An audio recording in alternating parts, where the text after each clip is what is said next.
Hai teman-teman, Assalamualaikum warahmatullahi wabarakatuh. Kembali lagi nih sama aku, Bu Harisniana dari Universitas Swadaya Gunung Jati Cirebon.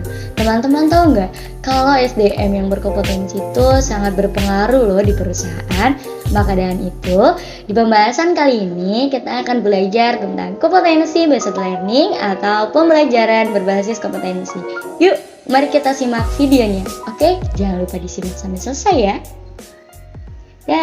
Kompetensi based learning atau pembelajaran berbasis kompetensi. Tujuan pendidikan dan pelatihan berbasis kompetensi. Tujuan pendidikan dan pelatihan adalah kompetensi yang diharapkan dicapai peserta setelah menyelesaikan proses diklat.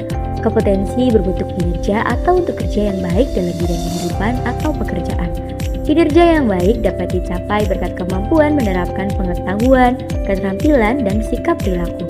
Bila digambarkan, hubungan antara kompetensi, kemampuan, dan pengetahuan tampak sebagai berikut. Kompetensi ditujukan dengan kinerja minimal baik. Kompetensi dicapai sebagai hasil penggunaan kapabilitas kemampuan dalam pemecahan masalah aktual. Kapabilitas atau kemampuan sebagai hasil penerapan kombinasi, penerapan pengetahuan, keterampilan, sikap perilaku. Kapabilitas atau kemampuan disebut kompetensi dasar, diperoleh sebagai hasil perpaduan bakat, pengalaman, dan pendidikan, menjadi dasar untuk mencapai kompetensi. Kurikulum berbasis kompetensi.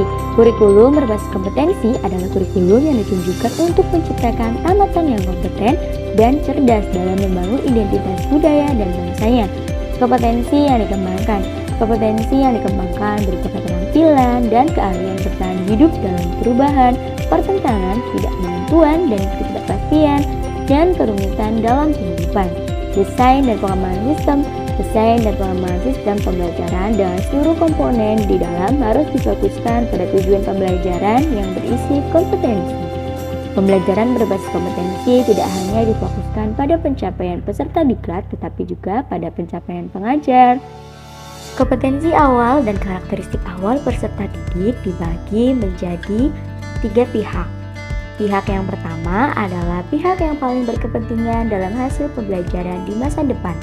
Mereka adalah pihak yang perlu dibantu penyelenggara diklat untuk membantu cita-cita peserta didik. Pihak kedua adalah penyelenggara diklat, di dalamnya termasuk pengajar dan pengelola satuan pendidikan. Pihak ketiga yaitu pengguna lulusan. Mereka adalah yang berkepentingan untuk mendapatkan lulusan sesuai kebutuhan lapangan kerja.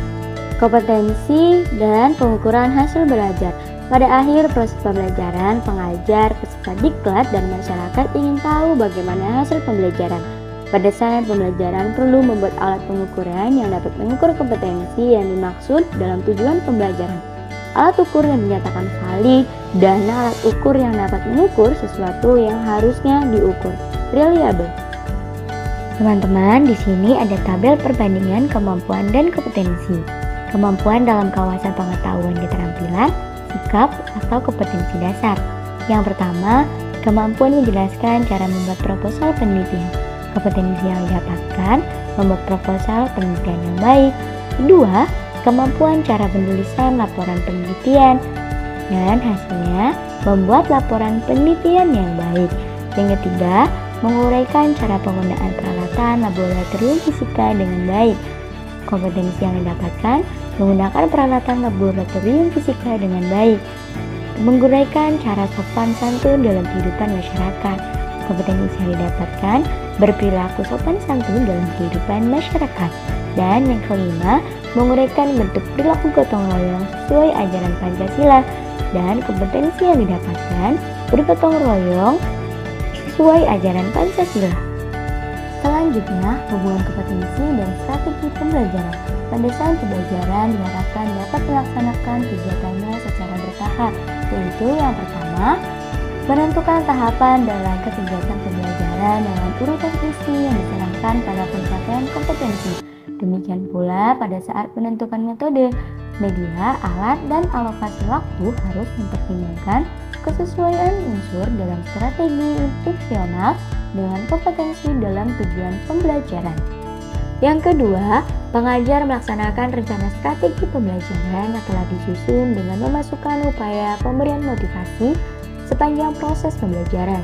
agar peserta didik memfokuskan perhatiannya pada seluruh pembelajaran. Upaya pemberian motivasi berupa pemberian pujian, penguatan, pemberian latihan relevan, dan menanamkan keyakinan kepada peserta didik bahwa ia secara bertahap akan berhasil mencapai kompetensi yang ada pada tujuan pembelajaran.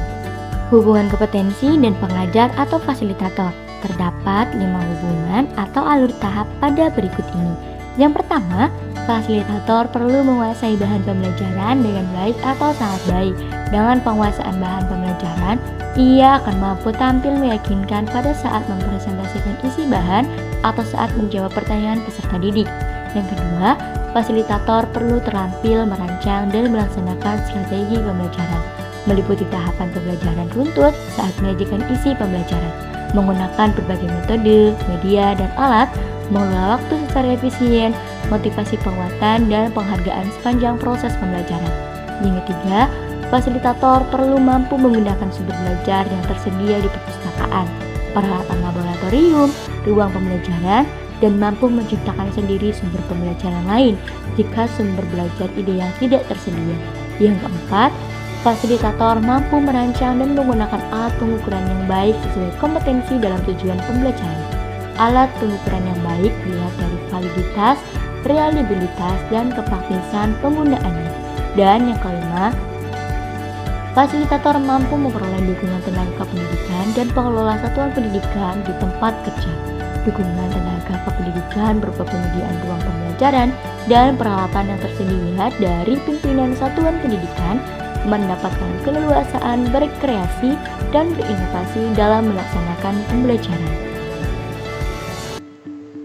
Teman-teman, mungkin itu saja yang dapat aku sampaikan. Jangan lupa like, komen, dan subscribe. Sampai jumpa di video selanjutnya. Dah. Terima kasih.